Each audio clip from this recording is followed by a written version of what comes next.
그러니까 이런 분 때문에 쉴 수가 없어요. 근데 이분은 이제 일 다 한 거 아니에요? 이분은 이제 쉬시면 돼요. 미션을 이제. 다 했기 때문에. 미션을 다 했기 때문에. 집에서 쉬시는 동안은 법카 쓰면 안 되는데 그거 알고 계실까 주변에- 모르겠네. 강성이 되는 거야 더. 예. 더 세지는 거야 더. 네. 그래서 과반의 지지는 뭐 포기했고 어떻게든 30%를 내가 모아서 이거를 들고 가겠다.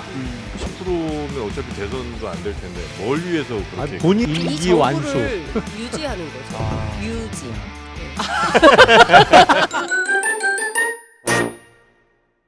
네, 목요일엔 정치용장 유일하게 저희 코너들 가운데 후반전 조회수가 더 잘 나오는 유일한 코너 정치용장 함께하겠습니다.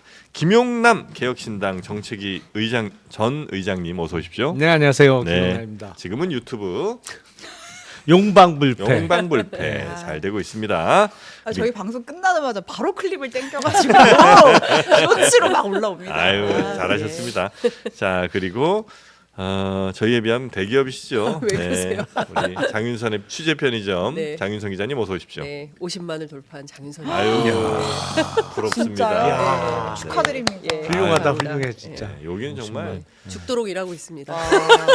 반성합니다. 와 진짜 근데 만들어낸 컨텐츠의 양이 와 확실히 현장 뭐 스튜디오 가리지 않고 네. 계속 거의 뭐 한 현장의 스튜디오를 만들기도 예. 해요. 그러니까요. 하루에 한 15시간은 방송하시는 것 같은 느낌? 아니요, 뭐 그렇게 방송을 길게 하진 않아요. 네. 저도 나름의 루틴이 있습니다. 아, 그렇습니까? 지금도 아침에 스트리밍이 방송하고. 돌아가고 있다는 걸 제가 확인했습니다. 뭡니까 지금? 아 지금도 돌아가고 지금도 있어요? 돌아갑니다. 어딘가 현장에서 인공지능이 돌리는 겁니까? 네네네네. 아니 저도 이제 그러니까 아침에 방송하고 네. 오후에 취재하고 저녁에 또 딴 데 가서 떠들고 뭐 이런 방식으로 뭐 해가 지지 전처럼, 않는 나라 이런 전처럼. 것처럼. 언제 쉬세요? 네? 언제 쉬세요? 뭐 밤에 쉬고요. 네. 주말에 가끔 쉬고. 아. 네. 주말에 가끔 쉬신다고요? 아니 근데 네. 문제는 네. 우리 장 기자님 본인이야 뭐그 예전에도 그랬고 체력도 받쳐주니까 그런데 같이 일하는 스태프들은 무슨 팔자냐고 그게. 제가 오늘 갔더니 갑자기 그 저희 상황판에 초록색 글씨가 막 써 있는 거예요. 네. 그래서 초록색 별표가 그래서 이게 뭐니? 그랬더니 저희 휴가 날짜입니다. 노조가 있는 건 아니고요. 네. 노조가 결성될 분위기예요. 지금 하는 거 봐서. 선배가 일을 하거나 말거나 우리는 휴가를 간다 뭐 이런 갑니다. 분위기로. 예. 사실상 뭐 윤석열 대통령의 그 120시간을 반기셨다는 얘기가 있던데. 제가 진짜 저 훈장 받아야 됩니다. 자 그러면 오늘 어떤 이슈부터 한번 가보면 좋겠습니까? 네, 먼저 이진숙 방통위원장 얘기부터 해볼까요? 네. 자, 어제 오전 9시에 대통령이 임명했죠. 11시에 취임식 했습니다. 취임식 6시간 뒤에 오후 5시 전체회의 소집했죠. KBS 이사 추천, MBC 박문진 이사 임명, 4건의 안건 속전속결로 바로바로 처리했습니다. 네. 자, 취임사 잠깐 들어볼게요. 네. 그런데 지금은 언론이 공기로서 역할을 다하지 못하고 있다는 평가를 받고 있습니다.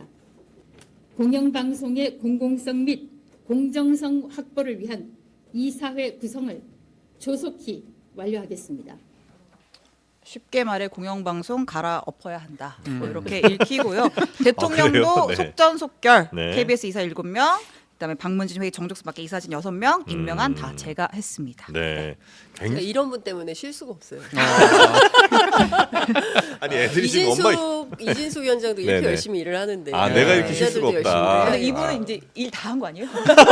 그래서 이분은 이제 쉬시면 돼요. 미션을 다 이제. 했기 때문에. 미션을 다 했기 이렇게 때문에. 몰아서 확 이렇게 집중적으로 몰입해서 일하시고 네. 나머지 좀 이렇게 워라벨 맞추시고 얼마나 좋습니까? 부럽습니다. 네. 아니 조만간에는 뭐 본인이 일을 하고 싶어도 못하는 상황을 맞이할 것으로 가능성이. 보이잖아요. 아 민주당도 속전속결이에요. 이진숙 탄핵안 오늘 발의하겠다. 네. 그러니까 탄핵 소추가 되면 네. 직무 정지가 되니까 네. 그 집에서 쉬시는 거죠. 예. 네. 집에서 쉬시는 동안은 법카 쓰면 안 되는데 그럼 뭐 그거 알고 근데 주로 계실까 주변에, 모르겠네. 집 주변에서 그러니까 자주 주로 쓰셔가지고. 집 주변에서 네. 많이 쓰시는 것 휴일에. 같던데 아니 근데 법카가 근데 취임한 날부터 바로 나와요?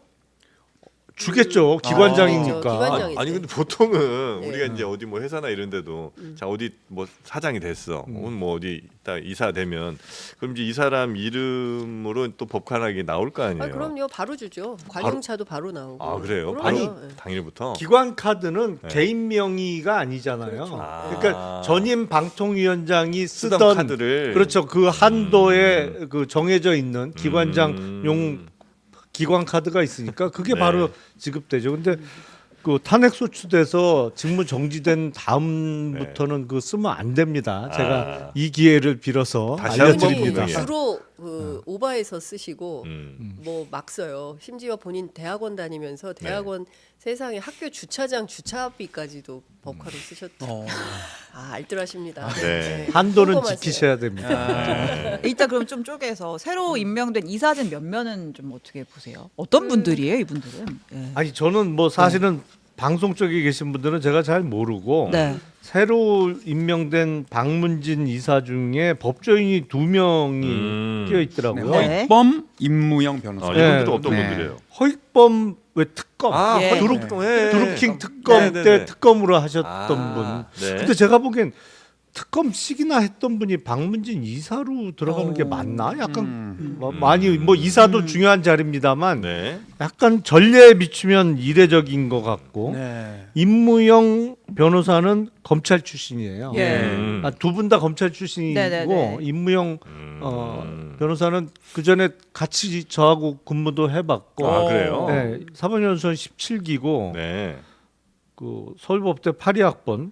TMI 대방출 나옵니다. 법대 82학번은 무지하게 많아. 여기저기 가도 다 82학번이야 보면. 네. 파리 아, 피플. 그래요. 네, 파리- 한 분야도 그래요. 네, 그래서 뭐 서울대 무슨 파리 막 이렇게 아. 얘기가 많이 돌아다니고 파리 피플입니다. 네.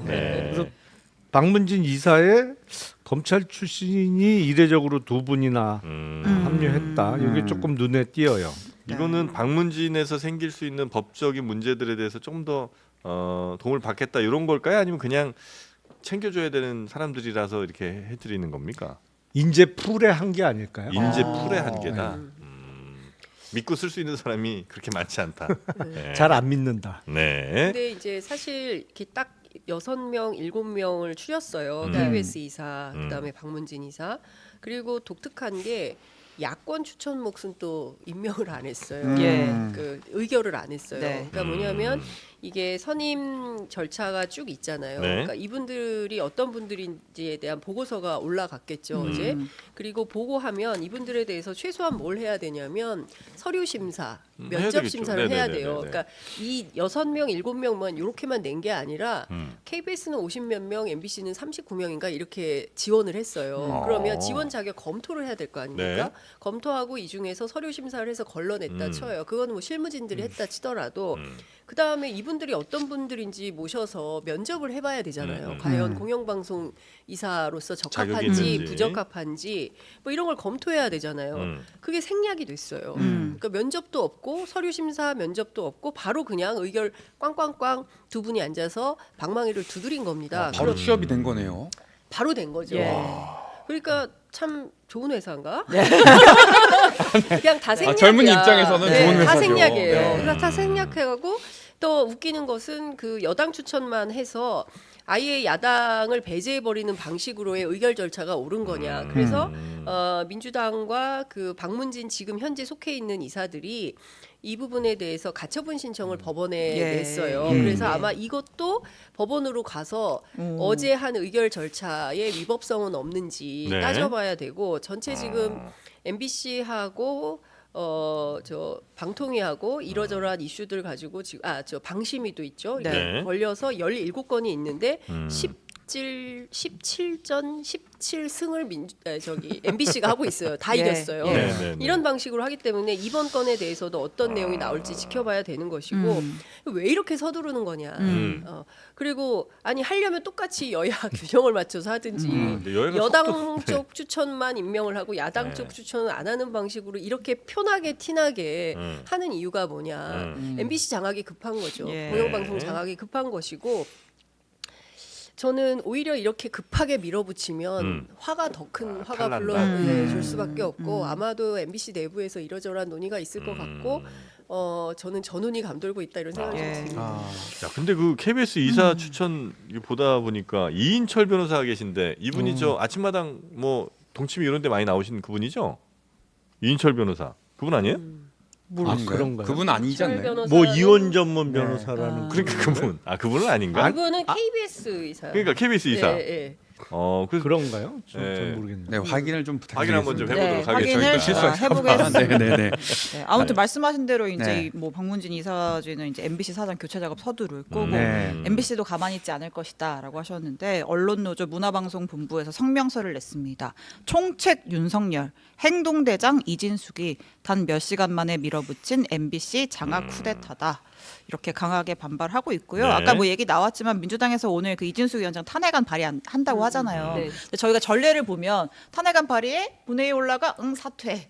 요거를 몇 번 반복을 해왔는데 이번에 이준숙 위원장은 그냥 버티기에 돌입할 거다 이런 얘기가 많아요. 네. 특히 여권에서. 사퇴 안 하고 예. 예. 어차피 탄핵 올라오더라도 뭐 이길 수 있다 이런 이제 생각을 아마 하는 것 같습니다. 일단 뭐 급한 불은 껐다. 내가 할 일은 했다. 그렇죠. 일은 그러니까 일단은 이 의결 절차를 마무리하는 것이고 그 다음에는 이 새로 선출된 방심위원들이 MBC 사장을 교체하는 데에 적극적으로 나서겠죠. 그리고 이제 해임 사유를 찾겠죠. 네. 이렇게 뭐 방만한 경영, 뭐 그런데 지금 얘기를 들어보면 네. 그 현 MBC 사장 임기가 내년 3월까지인데 이분에게 특별하게 결격 사유가 발견되지 않다는 거예요. 첫 번째 전체 방송사 가운데 적자가 없고 SBS가 올해 100억 적자라고 하고 KBS도 마찬가지로 적자인데 MBC는 흑자를 내고 있는 방송이고 그다음에 시청률도 1위고 그다음에 유튜브 수익도 제일 많은 회사고 그러니까 뭐 경영 성과에서 뒤지는 게 없다. 네. 그리고 신뢰도 그다음에 또 뭐죠? 시청률 뭐 이런 등등해서 흠잡을 지표들이. 게 없는데 뭐라도 문제를 삼아서 음. 뭐 쫓아내기를 하겠죠. 네. 그랬을 때 상당히 큰 충돌이 생길 수 있다라는 생각이 좀 들고 앞서 이제 뭐 이분들 특징이 뭐냐 하셨는데 제가 오늘 아침에 민주당 국회의원 인터뷰를 하고 한 과방위원 인터뷰를 했는데 과거에 노동조합 탄압을 했던 과거에 그 MBC가 이명박 정부 때부터 여러 차례 정권과 네네네. 많이 싸움을 했었는데 그 과정에서 노동조합을 탄압했던 전력이 있는 선배들이 이번에 이제 박문진 이사로 네. 추천이 됐다 이런 얘기를 합니다. 정프로가 언급했던 KBS 이사 그 이인철 변호사는 예. 그 아침마당 그 변호사 동명이인. 아 다른 분입니다. 변호사가 예, 또. 예, 다른 분입니다. 그래요. 네. 네. 그 이름이 딱 보이길래 네. 한번 네. 여쭤봤습니다. 아, 제가 불쾌하네요. 예? 아침마당 출연을 했던 사람으로서 네. 예, 사과를 좀 부탁드리겠습니다. 아니, 갑자기. 왜요? 본인이 박문진 이사가 아닌 거에 대해서? 아침마당 출신으로서. 아, 그러니까 뭐가 KBS 인가? 불편한데? 예? 아, 그냥 근데 우리가 지금 죄송합니다. 이진숙 네. 위원장 얘기만 했는데 그 네. 김태규 네. 부위원장 네. 같이 지금 되는 거잖아요. 그렇죠. 이분도 사실 조금 뭐 논란의 인물이다. 일단 권익위에서 권익위 부위원장으로 있다가 왔고 예전에 공수처장 후보자로 이름을 올렸었는데 네. 그때 약간 조금 뭐 성향이 너무 극단적이다 뭐 이래가지고 결국은 이제 탈락을 했거든요. 네. 이제 판사 출신인데 나중에 이제 끝나고 이제 변호사 개업하고 나서 윤 대통령 지지 모임 활동을 좀 오래 했었고 이제 그때 했던 여러 가지 좀 발언들이 좀 논란이 많이 됐었어요. 네. 네. 우선 뭐 개인의 성향보다도 예. 예. 지금 이렇게 인사 운영되는 거 보면 국가권익위원회는 방통위의 2부 리그로 운영되고 있잖아요. 예. 1부 리그에 빈자리가 생기면 바로 올라가고 권익위에서 뽑아다가 올리는. 아. 그러니까 마이너 왜냐면 리그니까. 방통위원장도 김홍일 권익위원장 몇 달 그렇죠. 하지도 않았는데 방통위원장으로 아, 갔었고 그리고 지금 방통위 부위원장 하던 이상인 변호사인가요? 이상민 변호사. 이상인. 이상인. 예. 이상인 변호사 그 양반이 이제 야당에서 탄핵 소추한다 그래서 사표 내고 나서 공석이 생기니까 또 권익위 부위원장을 하고 있던 김태규 부위원장을 방통위 부위원장으로 임명을 하고 그러니까 완전히 1부와 2부 리그로 이렇게 운영되고 있는데 네. 제가 보기엔 권익위가 훨씬 큰 조직인데 예. 방통위보다 그렇습니다. 그리고 위원장 자리를 놓고 볼 때도 뭐 그 법률적 우려와 비슷한 그 그 직급으로 치고 네. 받겠습니다만 그 전에 임명되는 인사들의 면면을 보더라도 권익위원장으로 가는 분들이 오히려 무게감이 좀 더 있는 분들이 권익위원장으로 갔거든요. 네. 물론 방통위원장은 방송이나 이런 데에 전문성이 있는 분들이 네. 간 것도 사실입니다만 근데 지금은 거꾸로 됐어요. 그래서 그 방통위에 빈자리 생기면 권익위에서 뽑아다 쓰는 이 일종의 돌려막기를 하는 완벽한 2부 리그로서의 기능을 권익위가 하고 있는데 네. 권익위 직원들은 정말 열받을 것 같아요. 네. 야, 거기서 스카우트 되면 되게 기분 좋아하고. 거기서 지금- 기분 좋아할 일인가요? 근데 메이저리그 콜업도 아니고. 예, 아니 근데 지금 네. 그런데 그 저기 권익위 직원들뿐만 예. 아니라 네. 오늘 그 아까 오전에 속보가 나왔는데 코바코 네. 한국방송공사의 그 민영삼. 따따붙다의 민영삼 네. 앵커라고 해야 되나? 예. 이제 민영삼 전 김기현 당대표 특보. 네, 그분이 이제 그 사장으로 갔어요. 아, 네. 취임을 했군요. 예. 드디어. 했으면 드디어 했어요. 갔어요. 예. 그래서 이분의 임명에 대해서 코바코 직원들도 굉장히 난감해하고 있다 이런 소식이 들리는데 저는 윤석열 정부가 뭐 이따가도 얘기하겠지만 이진숙, 김문수, 김태규 이런 사람들을 통해서 아 뭘 하려고 하는구나. 예, 집권 이제 아, 3년 감이 차 좋아요. 2년 오면서 확실하게 극우로 하겠다. 극우 아. 정권으로 우리는 간다라는 시그널을 분명하게 주는 것 같아요. 생각을 해보십시오. 지금 박근혜 전 대통령에 대한 탄핵 관련해서 김태규 부위원장이 무슨 얘기를 했냐면 좌파들이 일으킨 사변이라고 했어요. 예. 우리 나는 사변은 6.25 사변 이후 처음 들어봐요. 예? 그다음에 문재인 전 대통령을 향해서는 헌법 질서를 파괴한 반역이라고 했어요. 그리고 더 심각한 것은 주권이 국민에게 있는 자유민주주의 국가에서 국가 원수를 시해하거나 권좌에서 물리는 걸 두고 반역이라고 볼 수는 없다. 이런 표현을 해요. 그러니까 무슨 얘기냐면 국가 원수 대통령을 시해하거나 권좌에서 물리는 걸 반역이 아니라고 해요. 이런 분이 지금 방송통신위원회 여당목 부위원장으로 간 겁니다. 예. 이런 분이 앞으로 방송통신은 대한민국 전체 국민이 매일 아침 출근길 그리고 매일 퇴근하고 나서 잠들기 전에 대한민국 상황이 어떤지를 매일 체크하고 돌아보는 일을 하는 걸 최종 정리하는 네네. 그런 기구인데 그 기구에서 일하는 분의 인식이 이렇게 돼 있다고 한다면 향후 방송 정책이 어떻게 되겠습니까?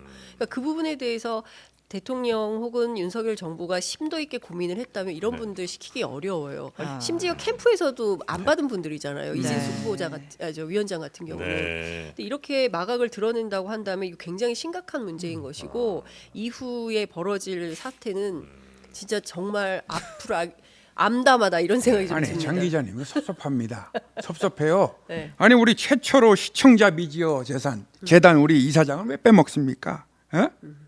그분도 인선했잖아요. 네. 아, 그것도 좀 거론해 거론 좀 해달라. 네. 근데 뭐 뉴스까지 전해주는 우리 네, 이상민. 극우라고 말씀하시지만 사실 극우라고 할 만한 정치 지형 혹은 뭐 정치 성향도 아니지 않아요? 왜냐하면 극우라면 보통 이제 이진숙 위원장이요? 그러니까 이제 그런 분들이 극우가 보통은 이제 어떤 자신들의 민족이나 아니면 뭐 인종 이런 거에 대해서 우월성을 더 얘기하고 혹은 뭐 타민족에 대해서 조금 이렇게 뭐 얕잡아 본다든지 아니면 차별한다든지 이런 게 보통은 이제 극우의 전형적인 모습 아니에요? 그러니까 아니 극우를 개념하는 예. 게 이제 어떻게 개념을 하느냐가 중요한데 네. 사실은 말씀하신 대로 극우라고 그동안 보편적으로 지칭됐던 거에 가장 핵심적인 요인은 민족주의예요. 네. 아주 극단적인 민족주의 같은 거. 민족주의가 개입해 있어야 사실은 무솔리니나 뭐 히틀러 예. 같이 이제 극우로 가는 극우로 건데. 지칭을 했던 건데 네. 우리나라에서는 극우라는 표현이 약간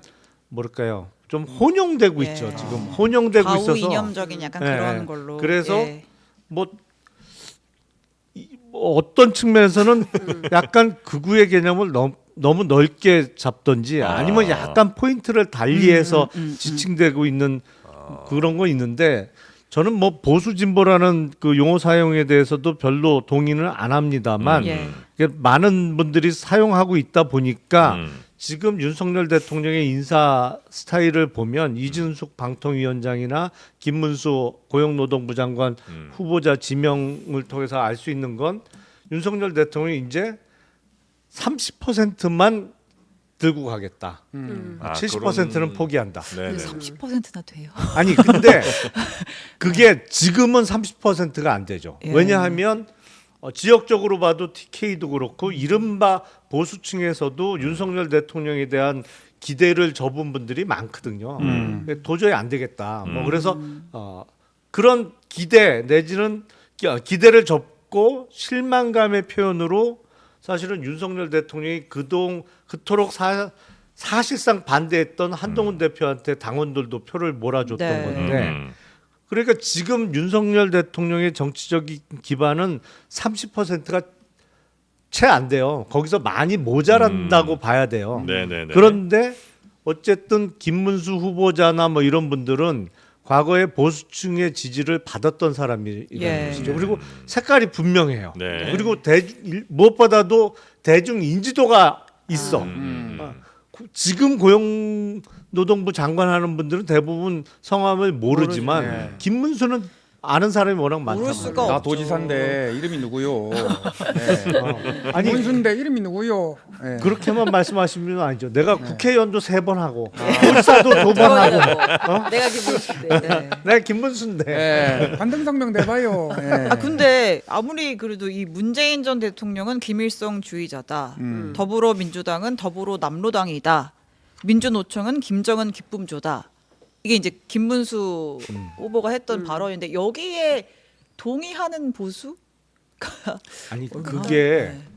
상당 부분은 팬덤이 있다니까요. 아, 그런 김문수- 발언 자체. 아 그래요. 아니, 그러니까 근데 그분들도 사실은 윤석열 대통령은 거의 포기하다시피 했어요. 아. 그분들도 이제 아이고 하는 거 보니까 이제 도저히 안 되겠다 했는데 김문수 후보자나 이진숙의 임명을 통해서 그런 분들을 다시 끌어들이는 전략을 세운 거 아닌가. 아, 그래서 그래요. 방향성이나 색깔은 앞으로 더 분명해지겠다. 네. 인사를 통해서 네, 밝혀지는 것은. 네. 저는 그렇게 보입니다. 그러니까 그 이명박 정부 때 소위 얘기하는 뉴라이트 사관에 네네네. 따라서 뭐 건국절 논란을 일으키고 그리고 나서 소위 아스팔트 보수라고 통칭되는 태극기 네. 예, 부대 이런 분들을 기반으로 해서 확실하게 극우 유튜버들 이제 극우라는 개념을 유럽식이냐 뭐 미국식이냐 일본식이냐 뭐 한국식이냐 이런 걸 뭐 다 따져봐야 되겠지만 통칭되는 극우라는 표현들이 있어요. 그러니까 역사관 5.18을 어떻게 볼 거냐, 4.3을 어떻게 볼 거냐, 그 다음에 특히 일본과 관련해서 일본 문제에 대한 그 기준들이 있지 않습니까? 네. 여기에서 친일이냐 그렇지 않느냐 이런 판단할 수 있잖아요. 그러니까 그런 논지를 쭉 보면 저 사람이 극우인지 아니면은 중도인지 또 경우에 따라서는 뭐 진보적인지 이런 판단을 할 수 있잖아요. 이제 그런 차원에서 통칭이 가능하다고 보고 네. 그 범주에서 보면 이진숙 후보자는 일본군 위안부에 대해서 강제성을 인정하느냐에 대한 질문에 대해서 답변을 못해요. 그리고 개별 사안에 대해서 답변하지 않겠다라는 이상한 얘기를 하거든요. 네. 그런 주장들을 하는 거 보면 이분은 역사관을 밝히기 어렵거나 아니면 과거에 그분이 좋아요 뭐 이런 걸 눌렀던 예, 글들을 예. 보면 극우적 사관을 갖고 있는 분이 맞죠. 네. 예. 그런 측면에서 보면 말씀하신 대로 이진숙 후보 위원장이나 노동부 장관 후보가 된 김문수 경사노위 위원장이나 이런 분들은 앞으로 이분들이 할 것은 결국은 전쟁이거든요. 누구와의 전쟁이에요? 아니 김문수 후보자의 경우에는 예. 노조는 머리부터 세탁해야 된다. 불법 파업에는 손배 폭탄이 특효약이다. 쌍용차 파업은 자살 특공대다. 이분이 노동자들하고 어떻게 하겠어요? 화합하겠어요? 네, 노동자들하고 전쟁하겠죠. 네. 그리고 그다음에 이진숙 후보자 그동안 우리 쭉 봐왔지만 심지어 그 자기 회사 직원들 MBC 기자들에게 스파이어파가 무슨 프로그램 같은 거 심어가지고 감시하고 뭐 이랬다는 거잖아요. 아, 그런 내용들을 종합해 보면 결국 MBC하고 싸우겠죠. 네. 예, 그렇게 전쟁을 하겠죠. 방송과도 싸우고 노동자하고도 싸우고 전 국토의 싸움판이 될 거다. 근데 저는 어떤 생각을 하냐면 윤석열 대통령이 집권 3년 차에 들어서고 지난 총선에서 엄청나게 크게 국민들로부터 심판을 받지 않았습니까? 네. 그러면 당연히 국정 운영의 기조를 바꾸고 야당과 협치하고 상식적이고 합리적인 그 수준 하에서 협력해서 국정 운영을 해나가는 게 사실은 이게 정도에 맞는 건데 그 네. 길은 안 하기로 한 거잖아요. 그리고 이런 분들 인사하면서 나는 마이웨이 하겠다라고 하고 국민들 상대로 전쟁 선포를 하면 앞으로는 정말 갈 길이 더 암담해지는 거죠. 아휴, 작년 10월 강서구청장 보궐선거에서 참패를 했잖아요. 네. 그리고 나서 국민은 늘 옳다. 뭐 그러면서 약간 그 어휘가 바뀌었어요. 근데 그게 한 달이 안 갔거든요. 예. 그리고 난 완전히 그 전과 똑같아졌잖아요. 이번 총선에 참패를 하고 나서 바뀌는 것처럼 했어요. 그러니까 뭐 이재명 대표 만나자. 만나고. 그리고 뭐 들리는 얘기로는 뭐 대선 가도에 뭐 지장이 지장을 되는 내고. 인사 안 하겠다. 예. 뭐 이런 얘기를 했다고 들리는데 네. 그 총선의 참패에도 약발이 얼마 안 간 거예요. 맞아요. 그리고 완전히 회복을 넘어서 이제 더 강성이 되는 거예요. 더, 예. 더 세지는 거예요. 더. 네. 그래서 과반의 지지는 뭐 포기했고 어떻게든 30%를 내가 모아서 이거를 들고 가겠다라는 전략. 그거 뭘 외에는 위해 없어요. 가는 거예요, 그러면? 예? 30%면 어차피 대선도 안 될 텐데 뭘 위해서 그렇게? 본인은 이제 선거가 없고 그러니까 임기 이제 이 완수. 정부를 그렇죠 유지하는 거죠. 아. 유지. 예. 아 깜짝이야. 아니, 잠깐만. 지 방송을 왜 저렇게 합니까? JU JI인가 뭐 위험하게 하시네. YUJI 네. 유지. 그렇지 않습니까? 예. 아 그래요. 그게 목적이다. 지금 현 그렇죠. 정부는. 그렇게 아니 보여요. 왜냐하면 별로 책임이 없어요. 그리고 이분들이 저는 참 재밌는 게 네. 대통령은 국민의힘이 민주당보다 더 싫고 쥐약 먹은 놈들이라는 표현을 썼어요. 후보 시절에. 네. 그다음에 김건희 여사는 뭐라 그랬냐면 사실 저희는요 진보의 오야붕입니다 이런 얘기를 해요.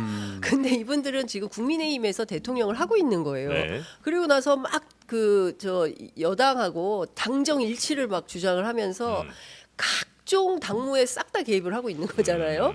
그래서 한동훈 신임 대표가 후보 시절에 본인이 대표되면 그 어떤 일이 있어도 김건희 여사하고 당무는 논의하지 않겠다라고 선언을 할 정도로 그렇게 개입을 하고 있는 상황인 것이고 네. 그런 상황에서도 이분들은 이제 계속 그 좀 이율 배반적인 그런 심리 상태라고 해야 됩니까? 그러니까 예전에 이준석 대표가 한 얘기가 맞는 것 같아요. 뭐 100년 만에 나올 만한 훌륭한 당 대표다라고 해놓고 뒤에 가서는 이 땡땡 저 땡땡 하면서 뭐 무슨 저기 뭐야 당 대표 내부 네. 총질 뭐 체리 따봉 문자 보내고 예. 그러니까 상당히 겉과 속이 다르다. 그래서 최근에 그런 얘기도 해요 기자들이. 어제 얼마 전에 그 윤 대통령하고 한 대표가 만났었잖아요. 예. 만나서 뭐 그저께. 예, 네. 당무는 당연히 그 당직 인선 당연히 네. 대표가 알아서 하는 거다라고 말은 했지만 네. 실제로는 그게 아니니까 아. 그 저 비서실장이 직접 나와가지고 다 그만둬라 이렇게까지 메시지를 낸 거 아니냐. 예. 이런 아니 근데 얘기를 그 한 말도 거죠. 했잖아요. 포용해라. 포용해라. 네. 포용해라. 다 내 편으로 만들어야 그러니까, 된다. 예. 친윤도 껴안고. 껴안고 뭐 네, 네. 친윤이라고 저 자리에서 자르지 말고 다 포용해라. 네. 그, 그래서 지금 뭐 가장 어정쩡하게 나타나고 있는 현상이 정점식 정책위 의잖아요. 지금 네. 이러지도 못하고 저러지도 근데 못하고. 다 그만뒀는데 그분만 남아 있으면 어떻게 되는 거예요? 아, 진짜 난감할 것 같아. 네. 그러니까 기자들이 계속 정점식 의원 방 앞에 가가지고 어떻게 하실 거예요? 어떻게 하실 거예요? 그 약간 나도 몰라요. 그러니까 지금 말씀하신 대로 그 얘기를 넘어가면 네. 대통령이 당직 개편 한동훈 대표가 알아서 하시오 이렇게 얘기를 했다고 전해졌고 그래서 막 추경호 원내대표랑 정점식 위원장 만나고 그다음에 서범수 사무총장도 임명직은 일괄 사퇴해야죠라고 얘기까지 해서 그리고 한동훈 위원장이 직접 정점식 위원장도 만났어요. 아 그러면 이제 오늘 내일 속보 뜨겠구나라고 했는데 아직까지 감감무소식. 정점식 위원장이 이 자리를 유지하고 있는 건 어떻게 해석을 해야 할지. 예. 아니 그러니까 일루 주자가 네. 계속 보고 있는데 사인이 안 오는 거야. 아. 이게 아이고, 뛰라는 귀여워. 거야, 말내는 거야 네, 도대체. 네, 그 사인을 줘야 되는데 사인이 안 와. 네. 그러니까 들리는 얘기로는 도로 하라고 했다는 풍문은 들리는데, 뭐 그러니까 당직 인선은 당 대표가 알아서 하면 된다. 네. 뭐 그렇게 하고. 저 사무총장도 새로 와갖고 임명직 당직자는 일괄 사의 예. 표명 하자 뭐 이렇게 해갖고 그러면 뛰라는 얘기인가? 라고 하는데 정작 눈은 계속 마주치고 있는데 사인을 안 줘. 감독이 주류 코치가 주루 코치가 코치가 계속 그러니까 어정쩡하게 이게 들락날락하고 있는 상황. 어쩌지도 딱 그거 못하고. 아닌가 저는 이렇게 싶어요. 생각해요. 네. 그러니까 정점식 위원장은 그만두고 싶어도 못 그만둬요. 아, 왜요? 네, 왜냐하면 이제 네? 뒤에 대통령도 계시고 아. 친윤 의원들이 있는데 혼자서 뭐 그걸 정책위 의장 하면 뭐 무슨 수당이 뭐 얼마나 더 나옵니까? 그게 무슨 아, 의미가 꽤 나와요. 있겠어요? 아 그래요? 나오는구나.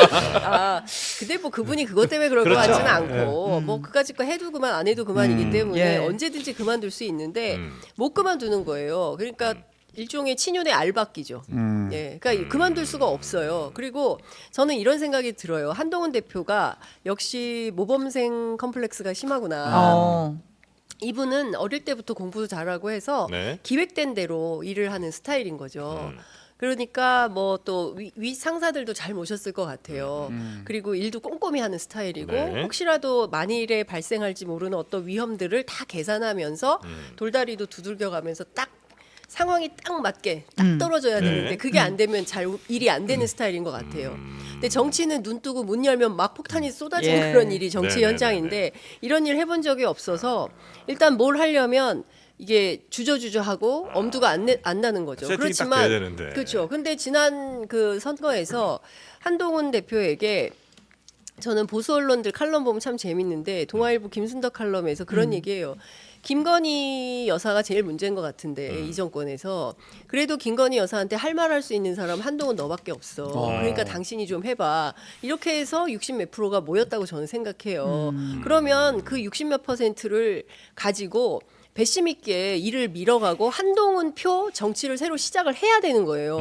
지금 보십시오. 지난 7월 23일 날 전당대회가 끝났어요. 네. 벌써 2주 차예요. 지명직 최고위원을 임명을 하기로 했습니까? 정책위원장을 예. 제대로 하기로 했습니까? 예. 올림픽 이것도 끝나기 전에 한대요.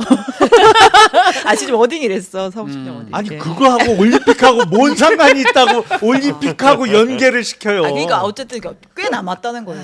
오늘 내일은 안 하겠다. 아니, 그러니까 참 그게 못하는 거예요. 예, 정말 그렇다. 기획력이 있으면 자 7월 23일 날 전당대회 전에 그날 뽑힐 거 알았어요. 왜냐하면 그렇죠. 그 당시 한동훈 후보 캠프에서도 관건은 50% 득표율이냐 60%대 득표율이냐 이게 문제라고 다 예. 얘기를 얘기했었어요. 했거든요. 네. 60%를 넘기느냐 못 넘기. 근데 어쨌든 과반을 넘겨서 그날 당 대표가 될 거는 그 캠프에 있는 사람들도 알았고 후보자 본인도 알았을 거예요. 네. 그러면 사실은 당 대표 딱 취임하고 하루나 이틀 후에는 당직 인선이 일괄 발표가 돼야 돼요. 맞아요. 그래서 네. 지명직 최고위원은 누구, 그리고 사무총장 누구, 뭐 수석 대변인 누구, 그렇죠. 뭐 대변인단 예. 쫙 발표되면서 정책위 의장도 지금은 임명직으로 바뀌었으니까 정책위 의장 누구 딱 발표해버리면 끝나는 거예요. 맞아요. 네. 일단 언론에 발표한 다음에 어떻게 주소다 뭐 그렇죠. 용산에서 길길이 뛸 수는 있겠지. 네. 하지만 어쩔 거야 발표 네. 다 결국 해버렸는데. 후문이 되는 거죠. 그리고 그거는. 그건 예. 당 대표 권한인데 네. 이렇게 일을 쫙 끝내고 세팅을 했어야 되는데 그걸 못하는 거예요.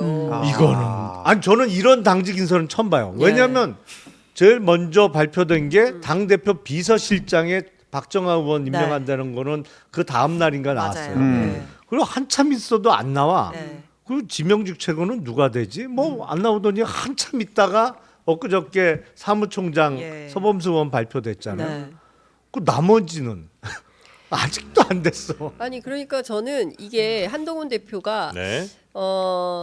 정치 초보라서 그럴 수도 있어요. 그리고 눈치를 많이 보는 것 같아요. 누구 여전히 용산과 대통령 김건희 여사 눈치를 좀 많이 보는 것 같고 결제 받아야 일을 하는 스타일인 것 같아요. 그러니까 대통령하고 일단 1시간 반이라도 만나서 네. 이렇게 하면 좋을까요? 저렇게 하면 좋을까요? 뭐 얘기가 잘 안 된 것 같아요. 그러니까 나와서 그렇게 서범수 총장이 다 그만둬 이런 방식으로 정리를 하고 뭔가 시작할 것처럼 하는데 어제 한동훈 캠프에서도 뭐라고 얘기했냐면 오늘은 절대 안 해요 그랬거든요. 그래서 그럼 내일 합니까? 몰라요.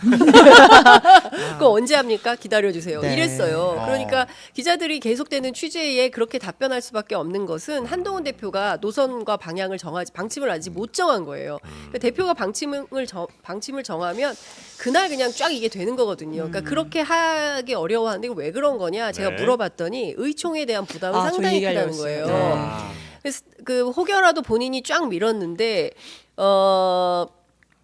의총에서 재선 이상 예. 그러니까 이제 특히 중진 3선 이상에서는 친한계가 없다는 거죠. 예. 그래서 현역들이 들고 일어나서 판을 뒤집어 엎을 경우에 본인의 리더십이 상당히 흔들릴 수가 네. 있기 때문에 의총 화나게 하지 마 이런 방식으로 지금 하고 있다는데 그럴 수 이렇게 있겠네. 언제까지 구현을 되겠어요? 하면 정책위의장은 당 대표가 지명해서 임명할 수 있지만 네. 의총의 추인을 받아야 되는데 그 추인 과정에서 만약에 안 되면 정말 그렇지. 뭐 망신이 되는 상황이 되는데 그게 불안할 수 있다는 그렇죠. 거죠. 근데 지금 그게 불안해서 주저주저 할 정도면 앞으로 아무것도 못 해요. 맞습니다. 왜냐하면 지금이 제일 심센 당 대표예요. 이게 대통령하고 똑같아요.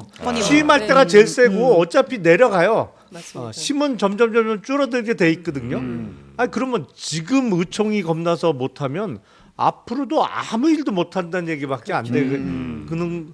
그렇기 때문에 제가 보기엔 이게 준비 안 된 당 대표가 맞구나. 네. 아니, 서서히 좀 의원들을 내가 좀 설득해 나가겠다 이런 전략일 수도 있는 거 아니에요? 설득을 어느 세월에 해요. 그리고 그 근데 사람들이 한동훈 설득이 대표 돼요. 오늘 최고위 끝나고 차분히 이어가겠습니다. 이 워딩이에요. 아니 대통령의 화법이 약간 충청도 화법으로 좀 얘기가 된 거 아닐까요? 대통령? 선친이 약간 충청도 분이시네. 네. 잘해봐. 잘할 수 있잖아. 잘. 예, 잘 하겠습니다. 잠깐만. 잘할 수 있지? 당 대표니까 잘해봐. 잘. 그래. 예, 잘하겠습니다. 잠깐만. 잘. 잘하겠습니다. 잘. 그러니까 잘. 알았지? 이렇게 한 거 아닐까? 이렇게 잘라서 오늘 쇼츠 이렇게. 만들겠습니다. 예. 그런 이유로 충청인으로서 어떻습니까? 한동훈 대표가 지금 뭔가 확실한 결단을 못 내리는 상황이 좀 된 것 같다. 그 자리란 잘 말에 하라면서요. 자리란 말이 너무 지금 꽂혀가고 네. 뒤통수에서 충청도 사투리 얘기하면 그럴 수도 있어요. 한동훈 대표가 여봐. 당직 인선은 제가 알아서 꾸리겠습니다. 그러면 윤석열 대통령이 알았슈. 근데 알았슈가 상당히 오묘하거든요. 이게. 알았슈. 아니 충청도인도 아니시면서 이렇게 우리 사투리를 네이티브. 잘 해봐 뭐 이런 정도 할 수 있겠죠. 잘 네. 자, 그럼 이 잘 협화를 어떻게 해석했는지 여부를 알 수 있는 것 또 하나. 네. 한동훈 대표는 최상병 특검법안 냅니까? 제가 보기엔 못 내요. 못 내요? 못 낼 겁니다. 예. 단언한 하시는군요. 예. 만약에 그 첫날부터 인선 쫙 하고 했으면 그 정도 모습이었으면 낼 수도 있었고 글쎄 인선보다 훨씬 어려운 일이죠. 예. 지금 특검법을 특검법. 국민의힘에서 발의한다는 발의하는 거. 것은 뭐 정책위 의장을 바꾸거나 지명직 최고위원을 누구를 임명하는 것보다 네. 훨씬 힘든 일이에요. 제가 내용을 보기엔. 바꾸더라도 내용을 바꾸더라도 아니 특검이라는 것 자체를 말하지 말라 그랬잖아요. 한동훈 꺼내는 후보한테 거를. 취소하라 그랬잖아요. 아니 그러니까 최상병 특검법과 관련해서 국민의힘에서 이거를 발의한다는 움직임 자체가 네. 용산에서 보기엔 거의 영린을 건드린다고 생각을 할 거예요. 아까 그렇기 뭐 때문에 반역 뭐 이런 이거 거? 당직 인선하고는 차원이 네. 다른 어떤 결단과 추진력이 필요한 일인데 네. 일단 당직 인선도 못 하고 있는데 특검법 발의를 국힘 쪽에서 어떻게 하겠어요? 이거 하려면 적어도 한동훈 대표가 정말 자기 사람이라고 믿을 수 있는 국힘 현역 의원 10명을 모아서 네. 누가 하나 총답에 그렇죠. 대표 발의자 하고 10명 사인 받아서 확 해야 돼요. 그래서 그거를 원래 대표 발의 장동혁 의원이 하지 않을까? 근데 갑자기 전당대회 끝나고 실익이 없을 것 같습니다라고 하니까 다 꼬리 할 내리는 사람이 거죠. 없어 보인다는 그러니까 거죠. 부담스러운 거예요. 예. 그러니까 정권이 아직 힘이 있고 네. 그리고 임기가 길게 남아 있기 때문에 혹여 발생할지 모를 당장 내일 아침에 발생할지 모르는 어떤 본인의 문제와 관련해서 두려움과 공포가 있으니까 한동훈 그 전 법무부 장관을 대표로 네. 만들었긴 하지만 한동훈과 함께 죽기를 각오하고 싸울 결심은 못 하는 거죠. 그 정도까지는 못 한다. 제가 보기엔 그렇다고 보고 한동훈 대표 또한 마찬가지다. 네. 그러니까 뭐 이러저러한 얘기들이 많이 나오고 있고 또 뭐 제3자 특검 그러니까 사실상 대법원장 등 해서 뭐 그게 대한변협이 됐든 뭐가 됐든 제3자 특검을 하자고 말은 꺼냈지만 그리고 본인 스스로 저 그거 할 겁니다. 네. 그거 걸고 당대표 됐습니다. 예. 라고 말은 하지만 세력을 규합하기가 매우 어려운 거죠. 왜냐하면 당내 반발이 거세고 추경호 원내대표가 원내 일은 원내대표가 알아서 하는 거다라고 주장을 하고 있고 잘못 건드렸다가 화약고가 막 터질 수가 있기 때문에 함부로 못하는 아니 그리고 발의할 국회의원 10명 모으기 전에 모든 정보가 다 새어나갈 예. 거예요. 10명을 못 못 모을 모아. 거예요. 기본적으로. 아니 그것도 못하면 어쨌든 뭐 당내에서는 어떨지 모르겠으나 뭐 국민들이 볼 때 뭐 민심이나 이런 건 굉장히 한동훈 대표에 대해서 실망을 많이 할 거 아니에요. 그렇죠. 그게 사실은 제일 큰 약속이었는데. 정말로 대권 주자가 네. 되려면 어느 순간에는 결단을 해야 될 거예요.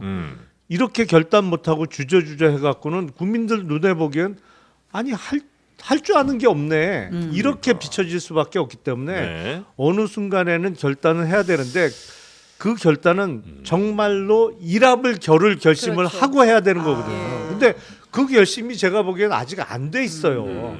일합을 겨룰 준비가 안 돼서 이거 했다가 한 방에 가는 거 아니야? 뭐 이런 생각을 좀 걱정을 하는 것 같아요. 저는 결심도 결심이지만 용기가 없는 것 같아요. 한동훈 대표가 예, 용기가 없고 뭘 어떻게 하다 보니까 여기까지 오긴 했는데 네. 겁도 나겠죠. 예, 그러고 또 한 측면에서는 서로 많이 가지고 있잖아요. 예, 사실상의 공동 운명체, 운명 공동체라고 얘기를 하는 수준이니까 막 그 이쪽에서 공개하고 저쪽에서 공개하고 그때 그 김건희 여사 문자 네, 논란이 네, 있었을 네. 때 그때 이제 후보 시절이니까 제가 취재할 때 한동훈 캠프에서 뭐라고 얘기했었냐면 우리도 문자 많아. 우리가 공개하면 네. 탄핵이야 이런 말 했어요. 근데 이게 안 하는 거잖아요. 갖고 네, 있지만 그러니까 만약에 그랬을 때 사실상 그 공멸할 수 있죠. 예, 그것이 또 두려울 수도 있다고 저는 생각을 하는데 저는 국민의힘이 대한민국의 대표 보수 정당이라고 알았는데 윤석열 정부 들어서 지금 하는 행동을 보면 극우 정당으로 가고 있잖아요. 그래서 저는 내부에서 좀 고민을 해봐야 될 것 같아요. 이런 노선이 과연 맞나. 그러니까 그래도 후보 시절 캠프에서 아유 이진숙 같은 사람 안 돼. 이런 사람만 어떻게 같이 하냐 빼. 이렇게 판단했던 정치인들이 있지 않습니까? 그런 정치인들이 생각을 해봐야 될 것 같아요. 이런 컨셉으로 다음 지방선거 이길 수 있을까? 이런 컨셉으로 다음 대통령 선거 이길 수 있을까? 이런 깊은 고민을 시작하면 저는 대통령이 이런 노선 주장하면 그거 아닙니다라고 결심을 해야 되는데 지금은 용기가 아닌 없어 것 보인다. 같다. 예. 근데 실제로 만약에 대통령이 그렇게 더 가면 한동훈 대표 입장에서는 오히려 약간의 그 결별 혹은 뭐 차별화 이런 거 하기에는 더 좋은 상황 아니에요? 그렇죠. 아 나는 뭐 대통령 저런 모습과는 난 다르다. 그렇죠. 아니 근데 그 차별화는 정말 말씀하신 대로 용기와 결심이 필요한 거죠. 네. 차별화가 뭐 그냥 될 수는 그렇죠. 없죠. 차별화하게 놔두나요. 절대 그냥 놔두지 않거든. 그러니까 그건 정말 한판 붙을 각오를 해야 돼요. 일합을 차별화는. 겨룰 네. 결심. 차별하도록 그냥 놔두진 않는군요. 그럼요. 자, 네. 이런 가운데 어제 정말 깜짝 놀랄 만한 보도가 나와서 네. 시끌벅적했습니다. 이재명 전 대표가 한동훈 대표의 최상병 특검법 제3자 추천안을 수용하는 방안을 검토 중이다. 라는 보도가 났고 난리 시끌벅적 난리가 나서 민주당에서 네. 입장 냈습니다. 사실 무근 검토한 적 없다. 근데 사실 민주당에서 어쨌든 이제 최상병 특검안 새로 발의는 해야 되니까 약간은 이런 뭐 한동안 한 거 똑같은 건 아니지만 뭔가 이렇게 제3자 추천 제3의 카드를 섞은 새로운 안을 발의할 거다 이런 얘기가 있기도 했잖아요. 제가 이게 보기엔 내막이 어떻게 된 건지. 민주당에서 먼저 발의하는 것보다 예. 한동훈 대표를 향해서 예. 안을 압박을 내놔라. 넣는, 네. 계속 압박하는 게 맞는 것 같아요. 지금 상황에서는. 그래서 저는 뭐 수용할 거라는 그 뉴스가 만약에 그게 일부러 흘린 거라면 전략적으로 나쁘지 않다고 생각해요. 그러니까 내놓으면 우리가 수용할 수 있다라는 취지를 밝히는 거면 일단 내놔야 될 거 아니에요. 내놓도록 압박을 하는 거지. 근데 절대 못 내놓을 거거든. 어? 그렇기 때문에 제가 보기엔 예. 전략적으로 괜찮아요. 그냥 내놓으세요. 내놓으면 우리가 받아요. 받아줄게요.라고 계속 요구를 하는 거예요. 근데 절대 못 절대 못 내놔요. 그래서 일설에는 개혁신당이 낼 거다. 예. 근데 그거는 그걸 좀 입을 다물고 해야지 네. 하기도 전에 다 얘기를 얘기를 해놓고 한- 여기 뭘 해요. 나와서 얘기도 하고. 아니, 그러니까- 우리 천하람 원내대표가 아니, 안 돼, 안 돼. 얘기했습니다. 왜냐하면 나머지 7명을 못 구할 거예요. 제가 보기엔. 아니 그거는 무슨 일을 하더라도 예. 적어도 일을 해놓고 나서 뭐 공치사를 하든지 예. 뭘 하는 건 몰라도 시작도 하기 전에 다 뭐 하면서 자기 존재감 이래놓고 그 7명 해주겠냐고 다른 당에서 저는 아니 그건 조금 뭐랄까 제가 보기엔 좀 전략 실수였던 것 미스다. 같아요. 예. 근데 민주당 내부는 좀 이런 것 같아요. 제가 취재해 보면 네.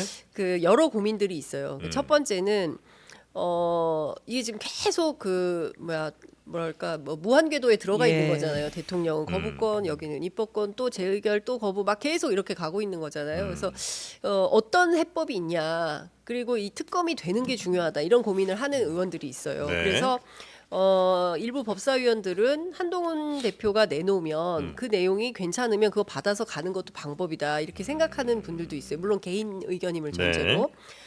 당론은 아직 아니에요. 그 제3자 특검 받는 거 반대다, 이렇게 하고 있는데 개별 의원들은 그런 고민을 하는 것은 맞다. 그러면 민주당이 앞으로 어떤 대안을 낼 거냐, 이게 굉장히 심각한 건데 일단은 민주당 또는 그 밖에, 그러니까 지금 나와 있는 대통령이 속하지 않은 교섭단체와 비교섭단체에서 각각 둘씩 추천해서 2명을 추린 다음에 대통령이 1명을 임명하는 방식의 방안에 대해서는 국민의힘 절대 다 반대를 하니, 그러면 그게 대법원장이 됐든 개혁신당에서 얘기하는 대한변협이 됐든 아니면 민주당 국민의힘이 빠진 다른 야당들이 추천하는 방식이 됐든 아니면 또 다른 형태로 특검 추천위원회 같은 거를 구성을 해서 거기에서 뭐 콘클라베 방식으로 해서 두 명을 올리고 네. 그 두 사람을 대통령이 임명하는 방식으로 뭐 백가쟁명식의 대안들이 예, 있어요. 그러니까 예. 중요한 것은 이 특검을 성사시키는 게 중요하고, 특검이 누가 되느냐 이것도 중요하지만 그 특검이 진실 규명을 정말 해낼 수 있는 특검인 거냐, 네. 이게 중요한 거잖아요. 그래서 굉장히 지난한 과정이 있는데 대통령과 국민의힘이 저렇게 딱 벽을 치고 절대로 이 특검은 수용할 수 없, 특검이라는 말조차 꺼내지 마라라는 방식으로 한다면 결국에는 여론을 움직여서 국민들이 이 요구를 크게 만들 수밖에, 그래야만 이게 돌파구가 생기는 거 아니냐, 이런 고민까지 있고, 일부 의원은 날도 더운데 내가 삭발할까? 그러면 아이고야. 좀 될까? 이런 고민하시는 분도 있어요. 단식은 못 하겠대요. 아니, 그러니까 배고파서. 누가 추천하더라도 네. 중요한 거는 특검이 되는 사람이 정말 진실을 밝히겠다는 수사 의지가 있느냐가 중요하잖아요. 그렇죠. 근데 국민의힘 쪽은 정말 수사 의지가 있는 특검이 될까봐 반대하는 거고, 그렇죠.